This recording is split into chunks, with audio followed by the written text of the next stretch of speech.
Yep, you guessed it. My turn to work on my truck. That's the front half of the shaft. Here's what we're fixing right here. Look at that. See? Whoops. Go. I don't believe they're supposed to have that much play in them.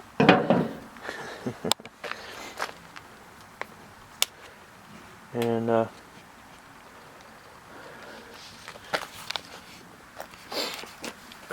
look here.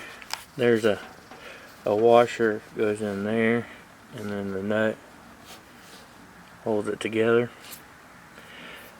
Take that nut off the washer, and then just pull this right off. Just pull it off. Actually, in a real garage, it would be use a puller, you know, just drive down on that shaft and hook around this, hook around this, and just drive it off. But this ain't a real garage. So hang tight. Okay guys, there's the piece I took off. It's a half yoke. Marked it there, and on the shaft to make sure that I put it back together correctly. And then joy. Okay, hang on just a second. Now the bearing, it's got to come off. So looks like it's not going to be too fun. It's pretty sloppy, but yeah. Okay. When I get this off, I'll turn the camera back on. Hang on. Okay, so I got the big crappy piece off of there. See, there's that monster. Now, what I got to figure out is if, sorry about that, guys. Camera's unsteady because I'm holding it for one, but this piece here. Hold on, now let me turn it back on just a minute. This piece here that we're looking at right here, I'm not 100% sure if that comes off. The lighting in here is kind of crappy. Couldn't imagine why that would. Yeah, I don't know. So before I go any further, I'm gonna have to go in, take a look at the the other bearing assembly, and see if I can't determine if that has to come off of there or not. So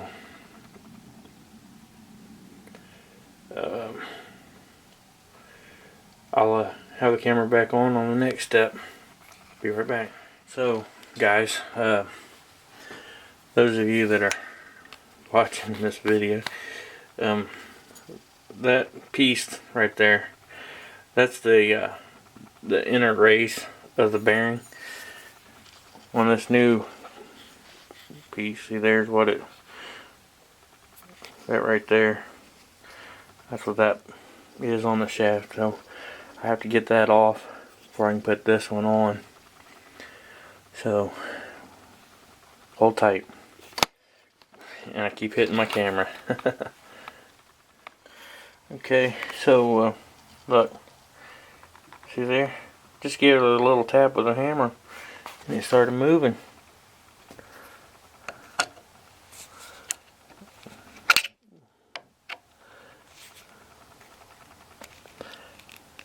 Okay.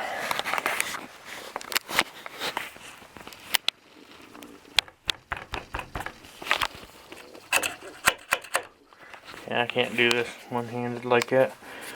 Hang on. Okay. There we go. Got it off there. Here it is. That centerpiece. Now, tell you guys a little something here. When I went down and got the parts, or the part, I went to, let's see, there's 4 auto parts stores in town. You got KOI, they're kind of pricey. It used to be Napa, but Napa sold out, moved out of town. KOI. Then you got Rotofeld's, which is, well, it used to be Rotofeld's, anyways, it's CarQuest. And they're a little on the pricey side. Then you got AutoZone and Advance Auto. Well, I looked on the AutoZone website, and for my 95 Ranger with the 2.3 liter 4-cylinder extended cab, blah blah blah, they only show one carrier bearing, and it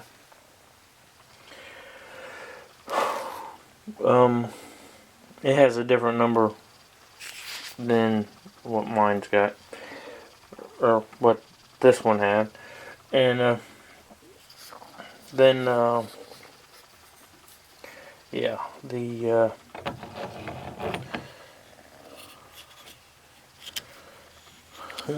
let's see.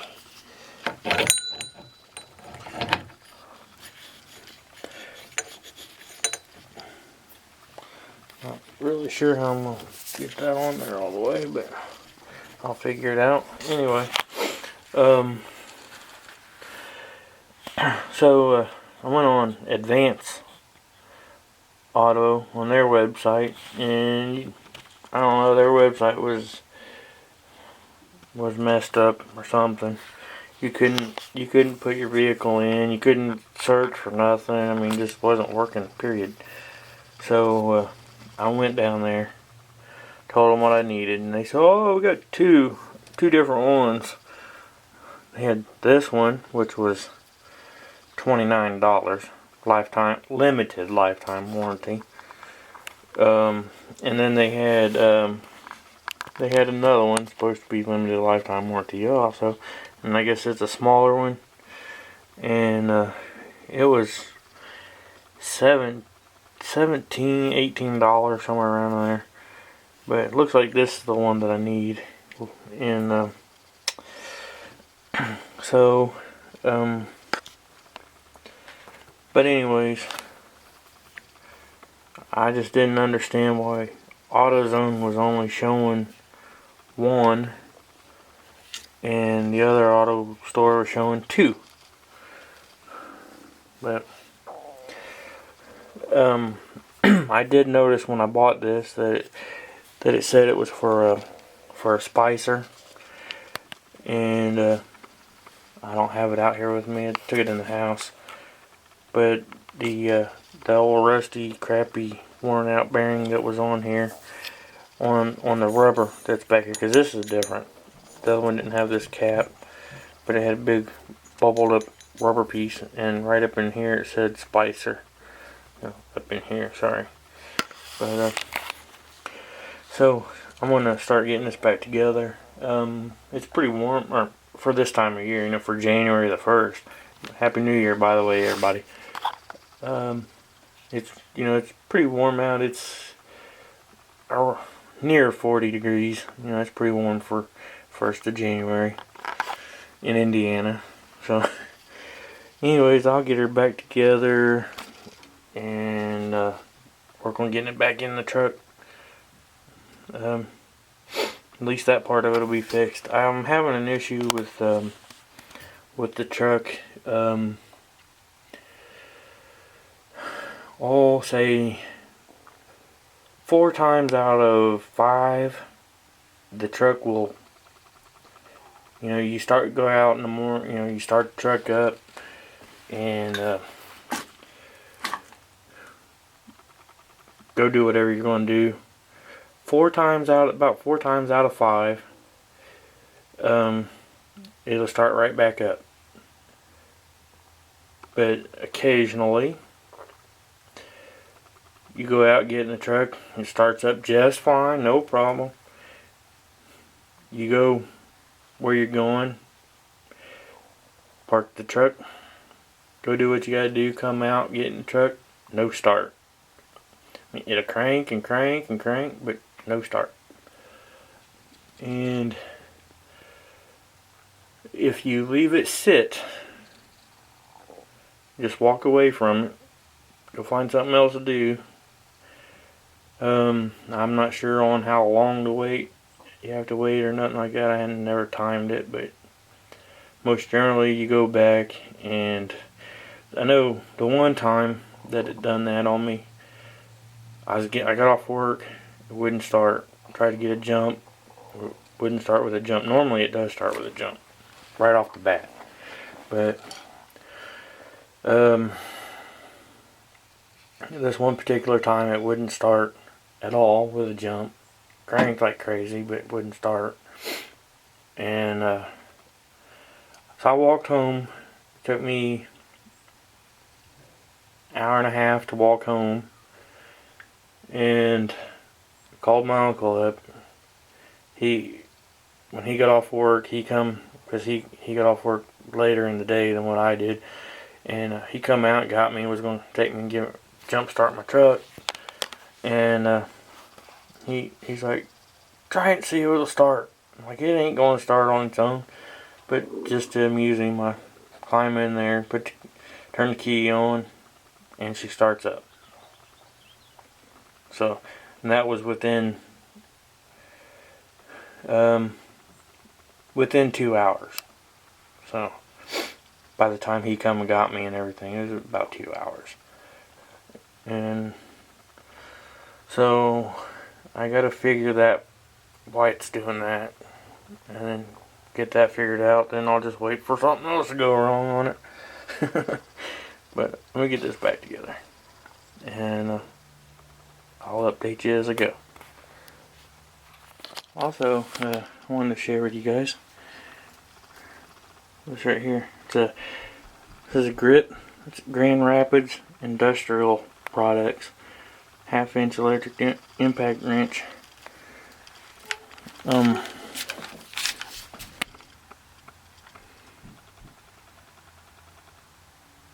It says 120 volts, 60 hertz, 7.5 amps, 2100 RPM. It done the job for taking off that nut right there. Yeah, got it somewhat back together and getting ready to tighten it up. Hold tight. Alright, there it is, back together. The only bad thing is, see this? A little bit of slop in there.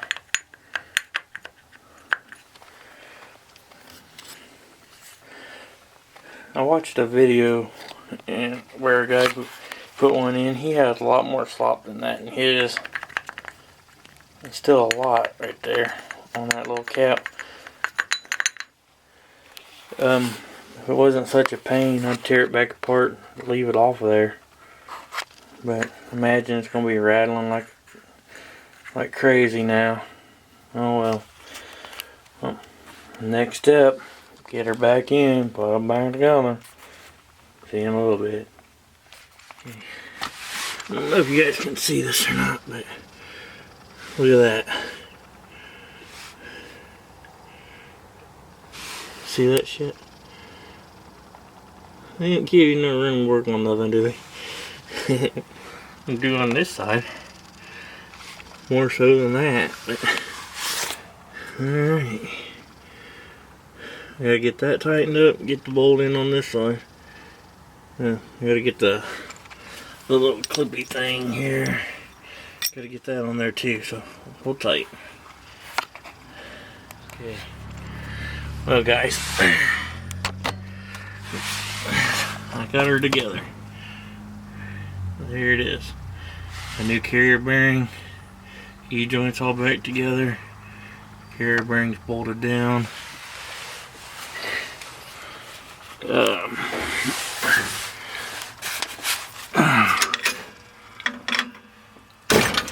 Truck's on the ground. The jack is noisy. So,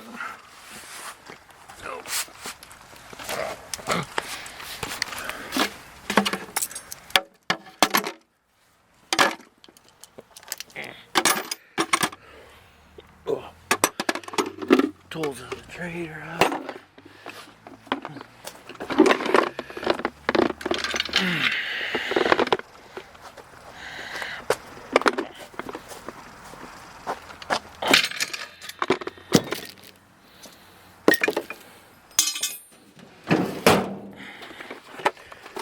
Alright. So, the only other thing I gotta do is take it for a test drive.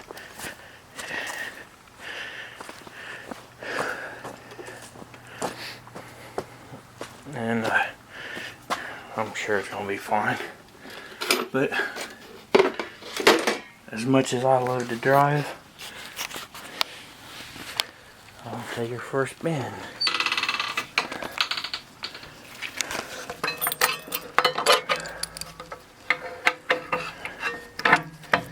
Okay.